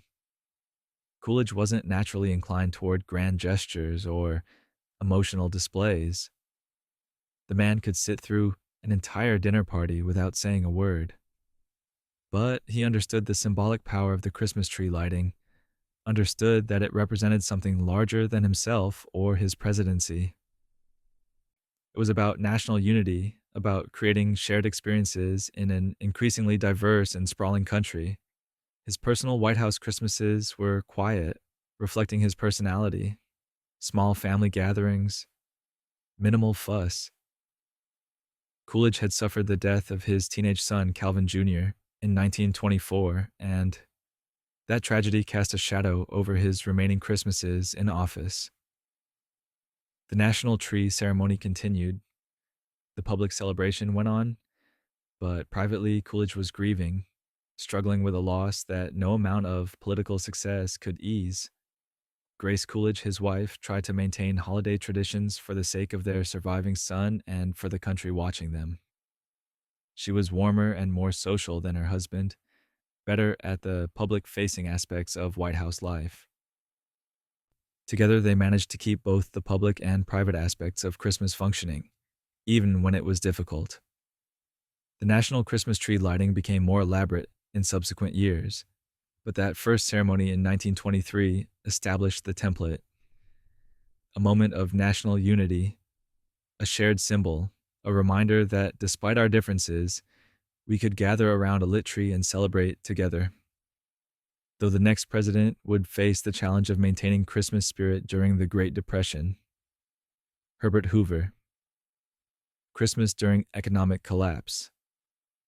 Herbert Hoover had the profound misfortune of being president during the beginning of the Great Depression, which meant his Christmases in office were marked by the stark contrast between White House celebration and national suffering. How do you enjoy Christmas when millions of Americans are unemployed, hungry, desperate? Hoover's answer was to focus on charity, particularly toward children. He established Christmas parties for Washington, D.C. Children during the Depression, inviting kids from around the city to the White House for celebrations they couldn't have at home. These weren't political events or publicity stunts. They were genuine attempts to bring some joy to children whose families were struggling, to make sure that poverty didn't completely steal Christmas from an entire generation. Picture these parties: children who'd been living with deprivation, who'd watched their parents struggle, who'd learned to expect disappointment, suddenly invited to the White House for Christmas. Decorations, food, presents, warmth, everything they weren't getting at home. The look on those children's faces must have been extraordinary, a brief glimpse of joy in an otherwise difficult time. Hoover understood that he was widely blamed for the Depression, fairly or not, and that his political career was essentially over. But he could still do this. He could still bring children to the White House at Christmas. He could still use his position to create moments of happiness, even if he couldn't fix the broader economic disaster. His wife, Lou, was instrumental in organizing these events, making sure children felt welcome, making sure the parties were genuine celebrations rather than awkward charity. She had a gift for hospitality and used it fully during these Depression-era Christmases, creating memories for children who desperately needed something to remember fondly. The Hoover White House Christmases established an early sense of public holiday charity, the idea that Christmas was an opportunity for those with resources to share with those without. It wouldn't be enough to save his presidency, wouldn't be enough to overcome his association with the Depression, but it was something. A small gesture of humanity during an inhumane time. Though the next president would face even greater challenges, navigating Christmas during both the Depression and World War II. Franklin D. Roosevelt, radio messages and resilience. Franklin Delano Roosevelt celebrated 12 Christmases as president, more than anyone else, spanning both the Great Depression and World War II. His approach to the holiday evolved with the times but maintained consistent themes: family intimacy, radio messages of hope, and the belief that Christmas could provide strength during the darkest periods of American history. Roosevelt's Christmas radio messages became iconic, broadcast to millions of Americans who gathered around their radios to hear their president's voice. These weren't just holiday greetings. They were reassurance, inspiration, connection. During the Depression, Roosevelt used Christmas to remind Americans that they would survive, that better days were coming. During the war, he used it to reinforce messages about sacrifice and unity and the values they were fighting to preserve. But privately, Roosevelt's Christmases remained intensely family-focused. He insisted on gathering his children and grandchildren, creating moments of normalcy despite the abnormal circumstances of both his disability and the crises he faced as president. The family would gather, open presents, share meals, and for a few hours try to forget the weight Roosevelt carried the rest of the year. His mother, Sarah, was a dominant presence at family Christmases until her death in 1941, often clashing with Eleanor over how celebrations should be managed.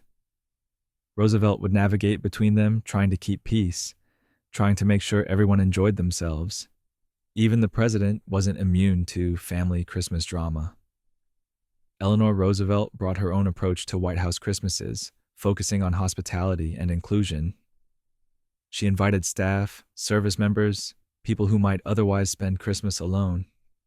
The White House during the Roosevelt years was remarkably open during the holidays, reflecting Eleanor's belief that Christmas should be shared as widely as possible. The wartime Christmases, particularly after America entered World War II in 1941, were necessarily more subdued. But Roosevelt's radio messages became even more important during these years, his voice bringing comfort to families separated by war, to soldiers overseas, to a nation united in struggle. Christmas became a reminder of what they were fighting for: family, home, the freedom to celebrate. Though the next president would experience the relief of post-war Christmases, celebrating peace after years of darkness. Harry S. Truman, post-war optimism returns. Harry Truman presided over America's first peacetime Christmases after World War II, and the relief was palpable. The war was over, Soldiers were home. Families were reunited. Christmas could finally be about joy rather than endurance, about celebration rather than survival. Truman embraced this shift wholeheartedly, helping reestablish brighter holiday traditions after years of wartime dimming. The Truman White House Christmases were unpretentious, reflecting his own no-nonsense personality. Truman was from Missouri, spoke plainly, valued honesty over elegance. His Christmas celebrations matched this approach: genuine rather than elaborate, warm rather than formal. Family gatherings, simple decorations, the kind of Christmas that felt achievable for ordinary Americans rather than impossibly grand. Truman's daughter Margaret was a young adult during his presidency, and her presence brought energy to White House celebrations. The Trumans were a close family, genuinely enjoying each other's company, which made their Christmases feel authentic. These weren't performances for the cameras. These were actual family moments that happened to occur in the executive mansion. The post-war years also saw increased emphasis on Christmas as a consumer holiday, and Truman's Christmases reflected this shift. More presents, more decorations, more commercial aspects entering the celebration. America was prosperous again, and Christmas became an opportunity to demonstrate that prosperity, to enjoy the fruits of peace after years of sacrifice.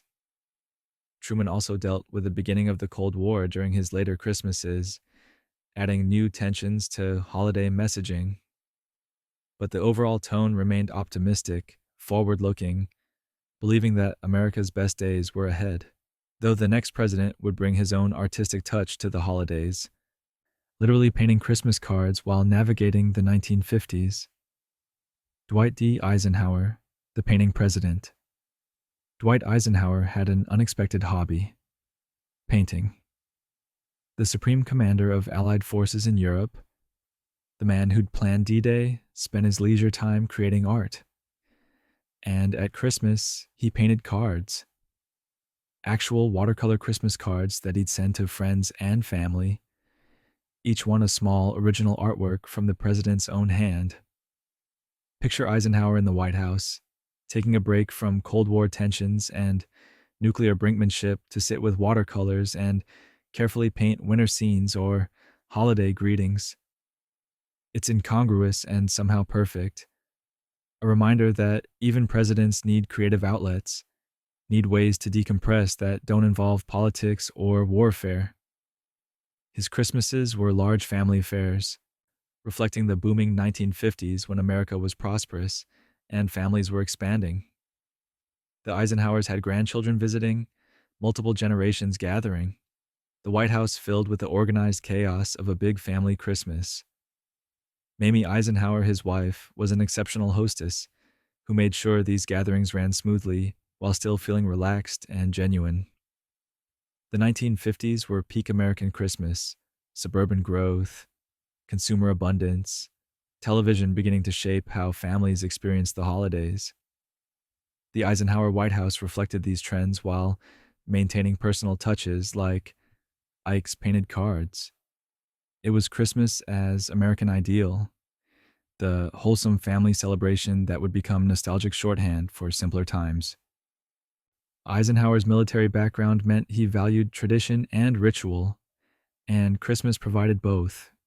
The same decorations each year, the same family gatherings, predictability and warmth, exactly what he needed after decades of military unpredictability. Though the next president would bring much more glamour and artistic vision to White House Christmases. John F. Kennedy, The Nutcracker begins. John F. Kennedy's Christmases are remembered primarily for Jackie Kennedy's influence, particularly her decision to theme the 1961 White House Christmas around the Nutcracker. This was the beginning of White House Christmas as curated artistic experience, as deliberate aesthetic statement. Jackie brought her sophisticated taste to the holiday, transforming it into something magical and intentional. The Nutcracker theme meant decorations inspired by the ballet: toy soldiers, dancers, sugar plums, all the visual elements from Tchaikovsky's masterpiece. It was elegant, whimsical, unlike anything previous First Ladies had attempted. Jackie understood that the White House could be a showcase for American culture and style, and Christmas was the perfect opportunity to demonstrate this vision. The Kennedy children, Caroline and John Jr., were young during the presidency, which made Christmas particularly special. There's famous footage of them in the White House playing, enjoying the holidays with the innocence of children who don't quite understand that their home is a national monument. Jackie worked hard to give them normal childhood experiences despite the abnormal circumstances.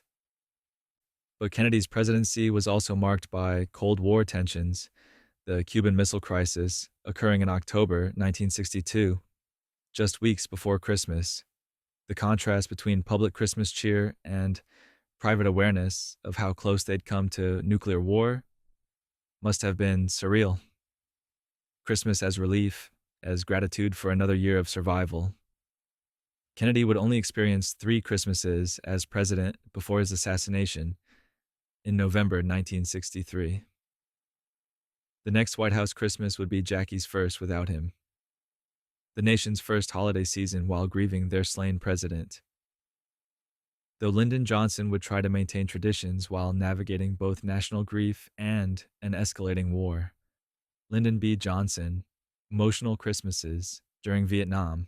Lyndon Johnson's Christmases were complicated by Vietnam, by the war that would define and ultimately destroy his presidency. He spent his holidays acutely aware that American soldiers were fighting and dying while he celebrated in Washington. The guilt was real, the tension constant, the inability to truly enjoy Christmas while others suffered. Johnson was deeply emotional, prone to both grand gestures and private anguish. Christmas amplified these tendencies. He'd host large gatherings, throw his energy into celebration, then retreat privately to brood about the war, about the soldiers, about the impossible choices facing him. His Christmas messages emphasized hope, peace, and unity, themes that felt increasingly hollow as the war dragged on. Lady Bird Johnson tried to maintain holiday traditions, decorating the White House beautifully, hosting events, creating moments of normalcy. She understood that the presidency required certain performances, that Christmas couldn't be entirely abandoned to grief and worry. So she managed the public face of the holiday while Lyndon wrestled with private demons. The Johnson grandchildren brought some genuine joy to these Christmases, reminding everyone that life continued, that children still needed Christmas, regardless of political turmoil. Their presence forced moments of authentic celebration, brief respites from the weight Johnson carried. But the dominant memory of Johnson's Christmases is emotional complexity. The desire to celebrate battling with the awareness of ongoing tragedy, the public cheer masking private anguish, the hope for peace while prosecuting war. Christmas became another reminder of the contradictions inherent in his presidency. Though the next president would bring his own contradictions, celebrating Christmas with huge decorated trees while facing his own political scandals. Richard Nixon, televised traditions.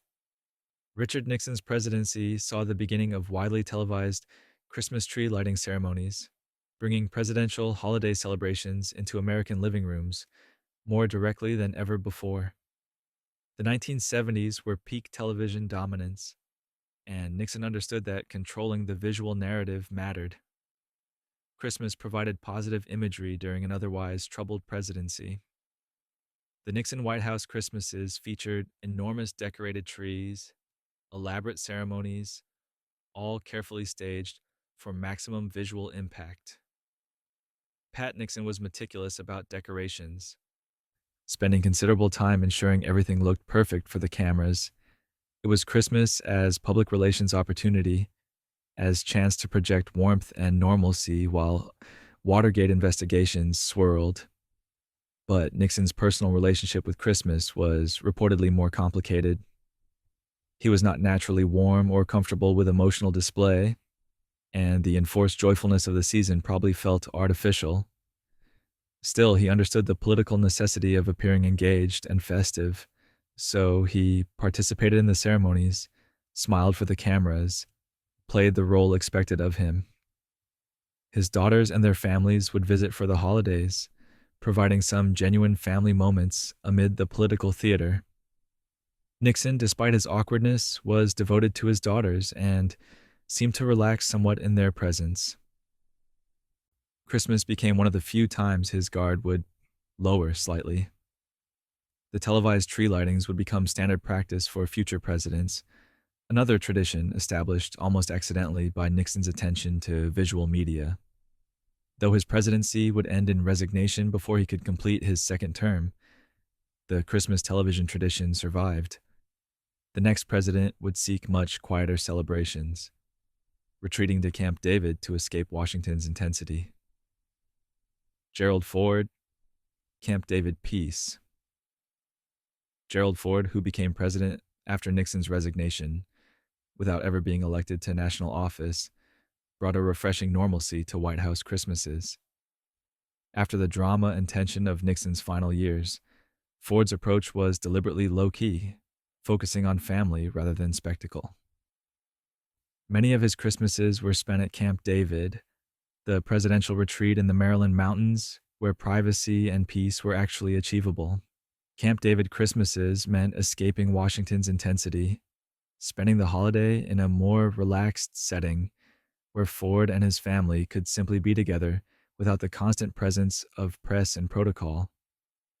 Ford valued this privacy, this chance to pretend for a few days that he was just a regular person with a family, rather than the accidental president navigating post-Watergate America. Betty Ford was remarkably candid about her own struggles, including her battles with addiction that would become public after leaving the White House. But during their presidential Christmases, she focused on maintaining family traditions, creating stability for their children during an unstable time. The Fords had 4 children, and keeping their lives as normal as possible was a priority. Ford's Christmases were also marked by attempts at national healing after Watergate. His Christmas messages emphasized reconciliation, honesty, moving forward as a country. He'd pardoned Nixon, a decision that destroyed his own political future, but which he believed was necessary for the nation. Christmas provided another opportunity to reinforce themes of forgiveness and fresh starts. The simplicity of Ford's approach, the Camp David retreats, the emphasis on genuine family time over political theater, felt appropriate after Nixon's carefully staged productions. Though the next president would face his own challenges, celebrating Christmas during national crises that tested his faith and leadership. Jimmy Carter, compassion. During crisis, Jimmy Carter's White House Christmases were marked by simplicity and genuine religious faith, reflecting his Southern Baptist background and his belief that the holiday's spiritual meaning mattered more than elaborate celebration. Carter approached Christmas seriously, as a time for reflection and compassion rather than excess. His presidency faced multiple crises: the energy crisis, inflation, and most dramatically, the Iran hostage crisis that began in November 1979. That first Christmas with American hostages held in Tehran cast a shadow over what should have been celebration. How do you enjoy Christmas knowing Americans are imprisoned overseas? Carter struggled with this profoundly. The Carter's Christmases emphasized compassion and service, values central to their faith. Rosalind Carter was deeply involved in charitable work, and the holidays became opportunities to focus on helping others. Simple decorations, modest celebrations, attention directed outward toward those suffering rather than inward toward personal enjoyment. Carter's daughter Amy was 9 when he became president, still young enough to enjoy White House Christmas with childhood wonder. The Carters worked hard to give her normal experiences despite the abnormal setting, balancing presidential duties with parenting responsibilities. Amy's presence kept some lightness in otherwise heavy times. The 1979 Christmas, with hostages still captive in Iran, was particularly difficult. Carter refused to light the national Christmas tree, in its traditional full glory, instead lighting only the top star as a symbol of hope for the hostages' return. It was Christmas as protest, as statement of solidarity with those suffering. Though the next president would bring much more optimism and nostalgia to the holidays, reshaping Christmas messaging for a new era. Ronald Reagan, Letters to Children. Ronald Reagan brought Hollywood charm and genuine warmth to White House Christmases, creating some of the most memorable holiday moments in modern presidential history. Reagan loved Christmas, loved children, and combined both passions by personally writing Christmas letters to kids who contacted the White House, not form letters signed by auto pen, but actual personal responses that Reagan crafted himself. Picture Reagan in the Oval Office, reading letters from children about their Christmas wishes, their concerns, their lives, and taking time to respond thoughtfully. It wasn't politically necessary. It was simply who he was, a man who genuinely enjoyed connecting with people, especially children, and saw Christmas as the perfect opportunity to spread joy. His Christmas messages were warm, nostalgic, invoking traditional American values and simpler times. Reagan was a masterful communicator who understood how to make people feel hopeful and connected. His Christmas addresses weren't just speeches. They were performances that made viewers feel personally addressed, individually valued. Nancy Reagan took Christmas decorating seriously, establishing themes and overseeing elaborate White House transformations each holiday season.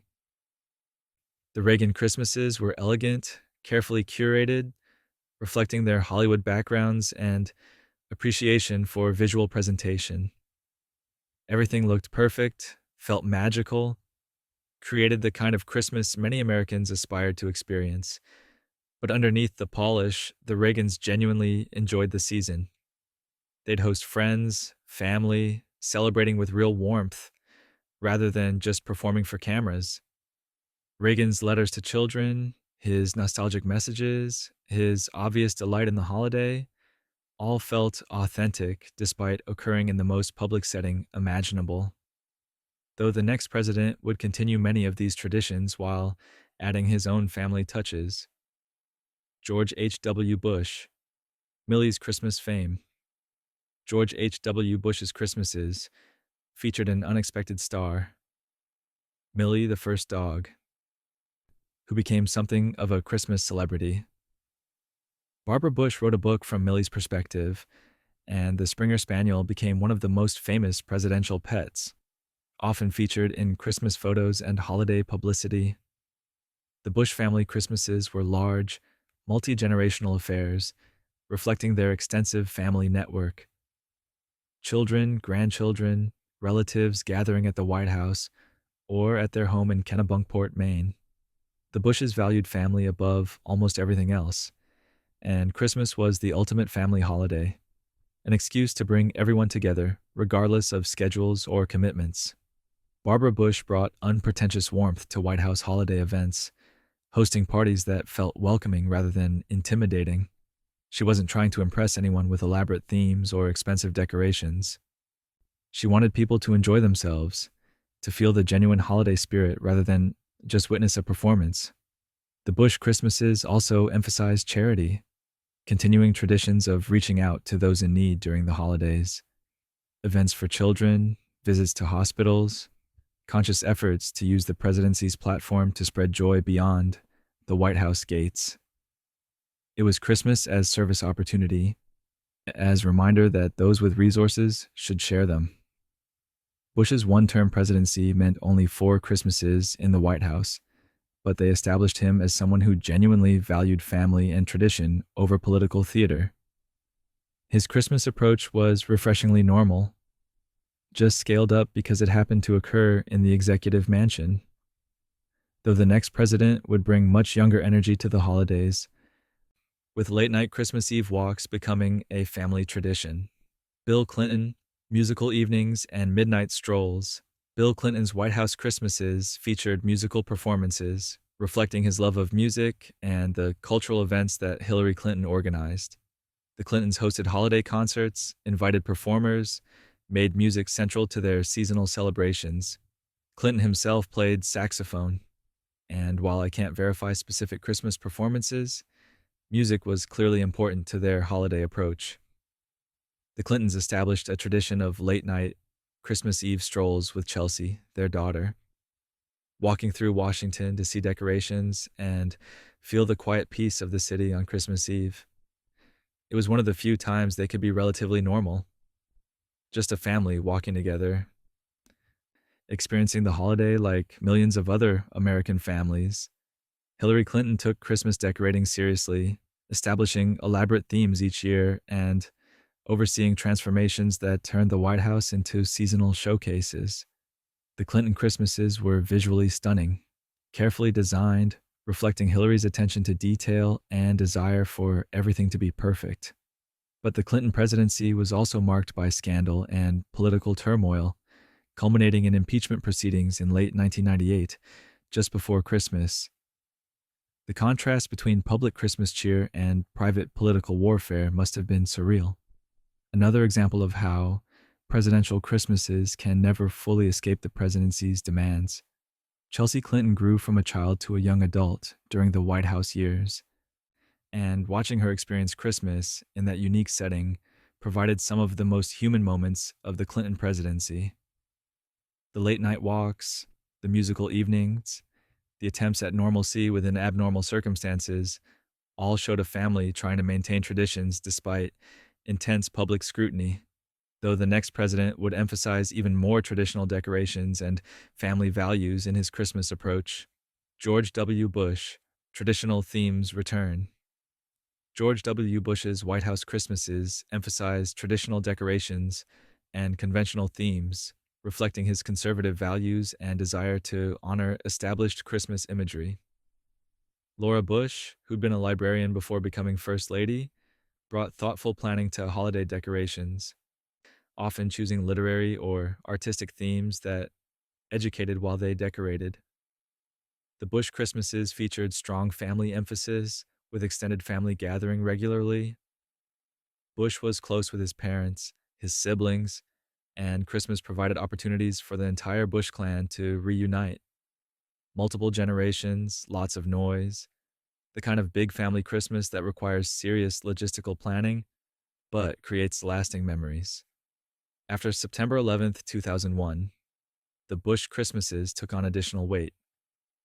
The first Christmas after the attacks was somber, marked by awareness of lives lost and ongoing military operations. Bush's Christmas messages emphasized resilience, patriotism, gratitude for service members sacrificing holidays with their families. Christmas became another opportunity to process national trauma while maintaining hope. Laura Bush's theme decorations became increasingly elaborate, turning the White House into seasonal showcases that thousands of visitors toured each year. The themes were educational and beautiful, showing that Christmas decorations could be both festive and culturally significant. Her approach combined aesthetics with meaning, creating decorations that told stories rather than just looking pretty. The Bush family's faith was central to their Christmas celebrations, with religious observance playing a significant role. Church attendance, prayer, conscious focus on Christmas's spiritual meaning, rather than just commercial aspects. It was Christmas as a religious holiday first, national celebration second. Though the next president would bring very different energy while maintaining some of these same traditional elements. Barack Obama, stories and military visits. Barack Obama's White House Christmases featured him reading Christmas stories to children, both his own daughters and children invited to White House events.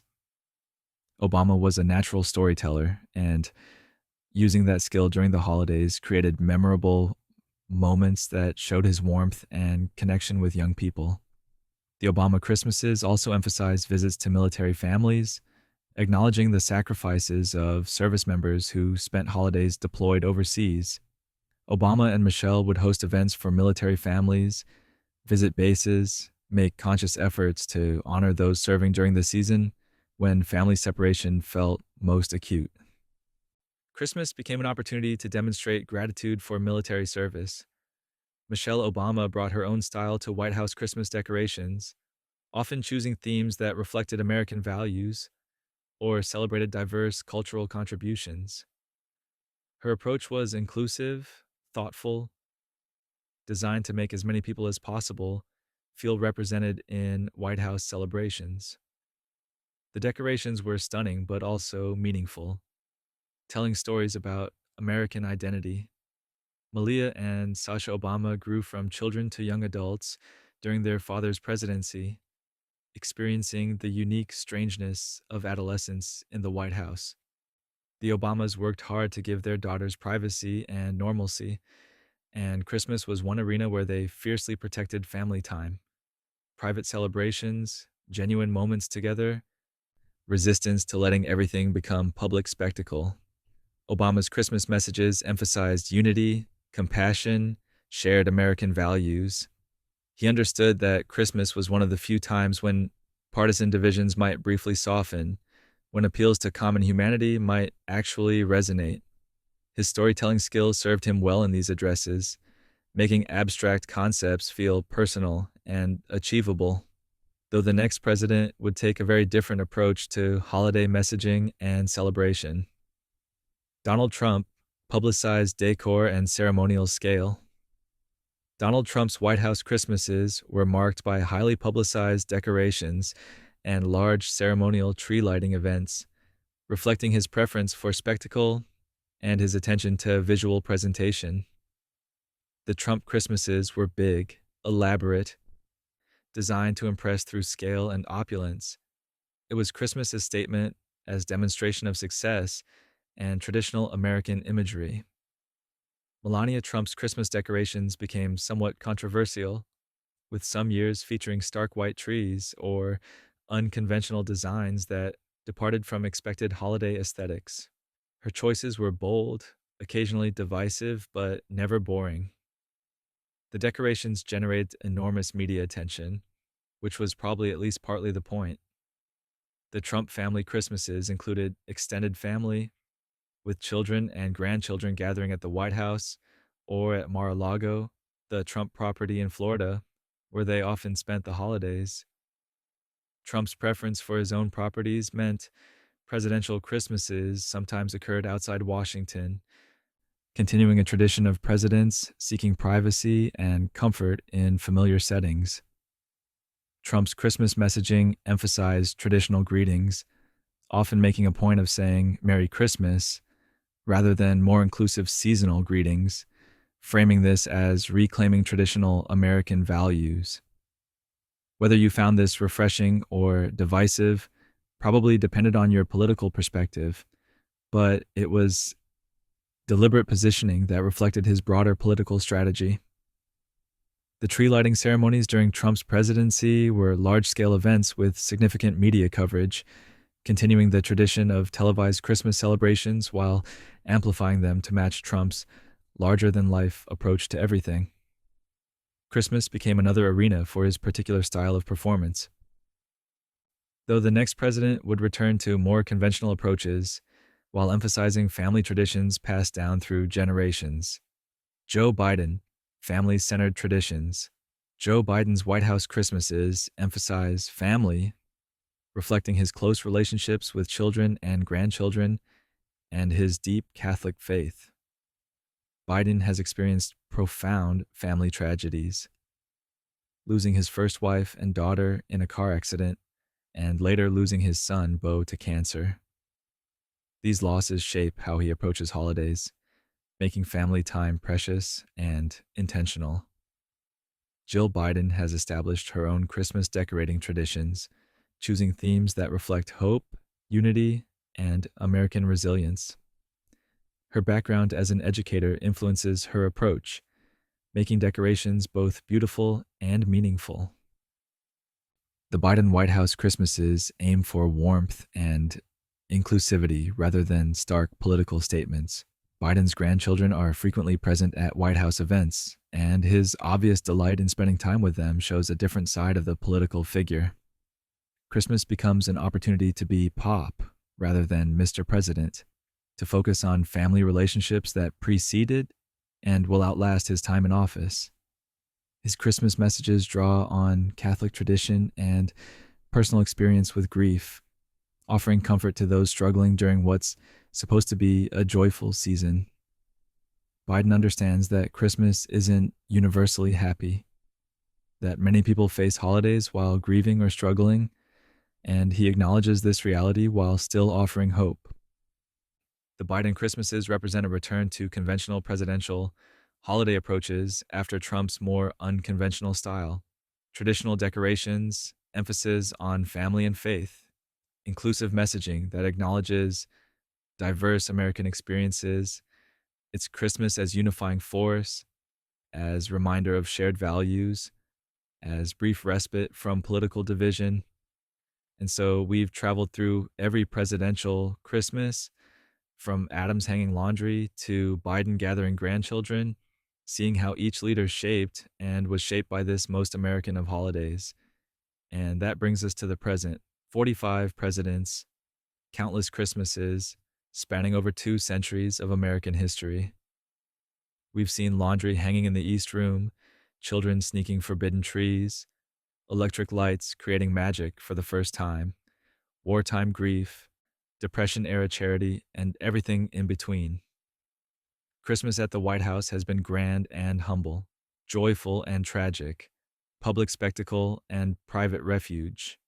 Through it all, one thing remains constant: presidents are just people trying to celebrate a holiday while carrying impossible weight. Some handled it with grace, some with chaos, some barely handled it at all. So the next time December rolls around and you're stressed about your own holiday plans, just remember, at least you're not trying to celebrate Christmas while simultaneously running a country, managing a war, or explaining to your children why there's no Christmas tree this year for environmental reasons.